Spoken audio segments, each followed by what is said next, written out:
Hello everyone. I will discuss to you about the catechetical instructions, contents of lesson planning.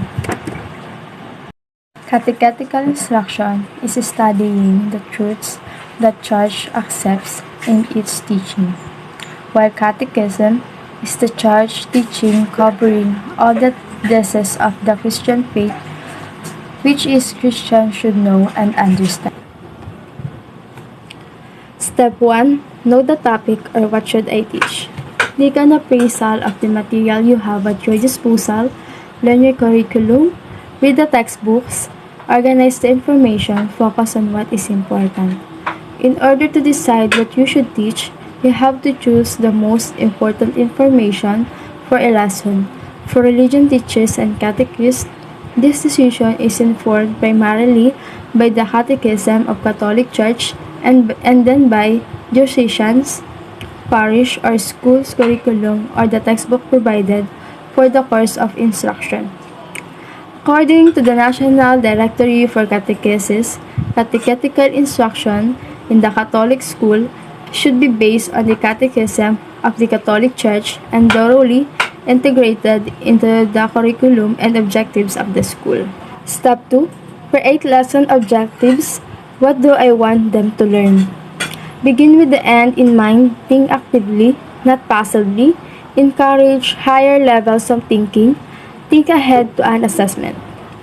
Much of the work for Step 2 is already accomplished. At this point, you should have a list of vocabulary terms, main ideas, and questions that relate to a certain topic. Now we want to turn that raw information into actual student goals. Unfortunately, many teachers do not take this important step. Many of them jump straight in Step 4 and create a list of activities and worksheets that relate to the chapter and section they are teaching.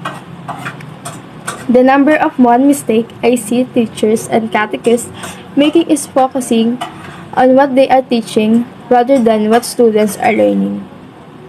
You must focus on learning goals before you choose the right learning activities. I will refer to these learning goals as lesson objectives, but they are also retrieval objectives are expectations that students will be able to memorize and repeat the definitions and list, describe main ideas or recognize concepts from a list. This is an important stepping stone to the other higher level thinking verbs. Students must be able to memorize certain facts before they can understand them or think critically about them.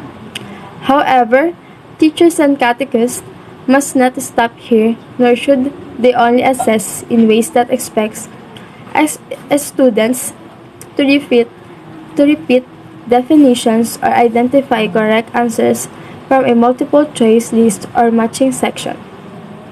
Comprehension objectives measure how much students can understand what they have learned.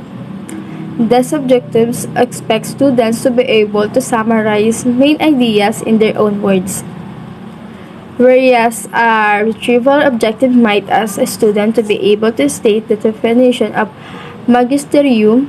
A comprehension objective would ask a student to explain its key functions. Critical thinking objectives are not often implemented by religion teachers. These objectives ask students to take what they have learned about certain topics and think about them for themselves. In this way, they either analyze main ideas or utilize their knowledge to create something new. The most common type of critical thinking objectives ask students to compare two things or categorize a number of things according to a certain criteria.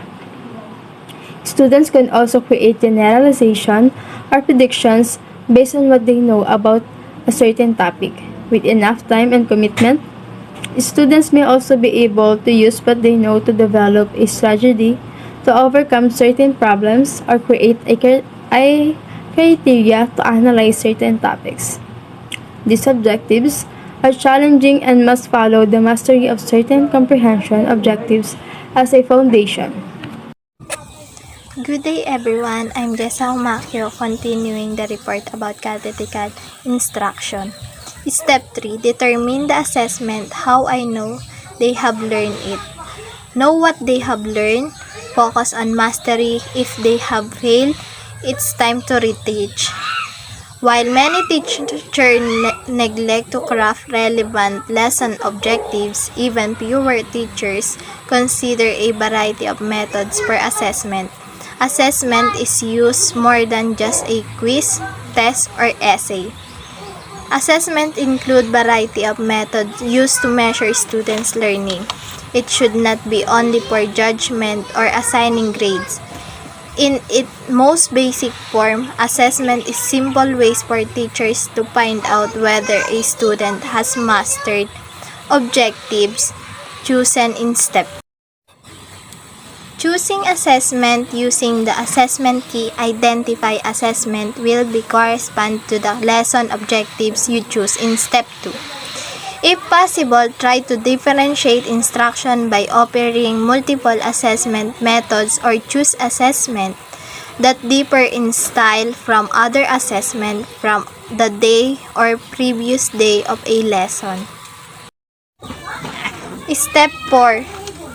Choose the process to reach the objectives. How I will get them there.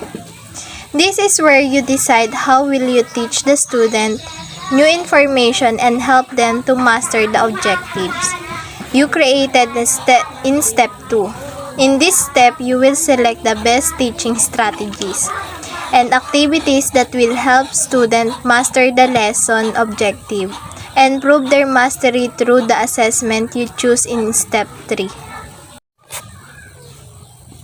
In educational setting, we are usually assessed to ensure the process has taken place. An acronym that find helpful in determining the best methods in instruction is process. P for prior knowledge, R for receive new information, O for recognize the new information with prior knowledge, C for clarification and critical thinking, ESS for assessment. Learning process. Prior knowledge is an important starting point in determining what to teach.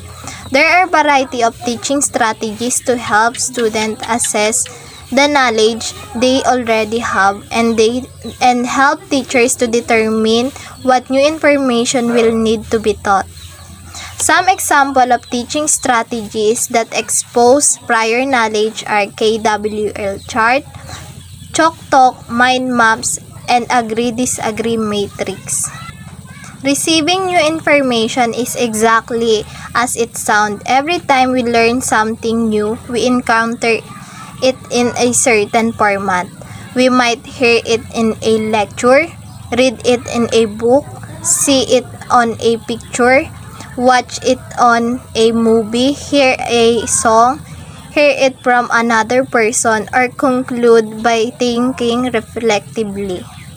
Organizing new information is the encounter between prior knowledge and new information. Educational psychologists have shown that our brains comprehend concepts by connecting them with things we already know. This is the part of learning in which we learn by practicing new skills or organizing information. Clarification and critical thinking is the level of learning that truly helps us master concepts. We can engage with what we have learned by clarifying certain details or applying new information to real situation or new experience. Then we can really start to master concepts. Assessment was covered in step 3. It is an essential part of the learning process. Assessment needs to be in place in order to determine whether new information was actually received or organized in memorable and accurate ways. It can be an opportunity to apply new information in ways that require critical thinking. Keep in mind that assessment will provide a measurement of how will the student receive or organize what was taught.